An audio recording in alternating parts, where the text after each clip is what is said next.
আসসালামু আলাইকুম গাইস, সবাই কেমন আছেন?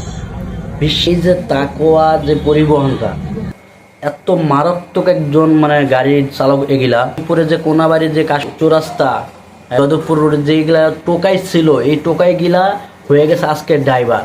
কারণ এই যে তাকওয়া পরিবহনের যে ড্রাইভার গিলা এগুলো টোকাই পাই, অ্যাকচুয়ালি টোকাই। আপনারা যাচাই করে দেখেন, এই যে অ্যাক্সিডেন্টটা দেখেন, এই যে ভয়াবহ অ্যাক্সিডেন্টটা দেখেন সিটি মেডিকেলের সামনে। এই অ্যাক্সিডেন্টটা বিশ্বাস করেন কতটুকু মর্মান্তক। হয়তো গাড়িটা ব্রেক ফেল করছে, তাই কারণে অ্যাক্সিডেন্ট হয়েছে, কিন্তু এরা যে কতটুকু আগ্রাসিভভাবে গাড়ি চালায় আপনারা বিশ্বাস করেন, আপনারা না দেখলে বিশ্বাস করবেন। মাননীয় প্রধান উপদেষ্টা ডক্টর ইউনূস স্যারের কাছে আমি আকুলভাবে আবেদন করতেছি, এই তাকওয়া পরিবহনের যে মালিক আছে এবং কি যে ড্রাইভারগুলো আছে তাদের বিরুদ্ধে আপনারা আইনগত ব্যবস্থা নেন। এরা যেন খুব ভালোভাবে প্রশিক্ষণ নিয়ে যেন গাড়ি চালাতে আসে।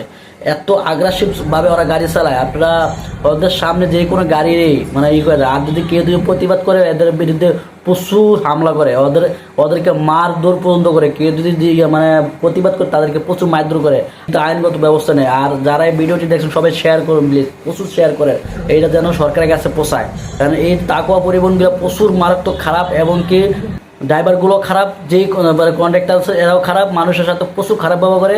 হ্যাঁ, আর যদি কেউ প্রতিবাদ করতে কথাই নাই, মারধর, ডাইরেক্ট মারধর করে ওরা, এত খারাপ ওরা। তো প্লিজ ভিডিওটি সবাই শেয়ার করবেন।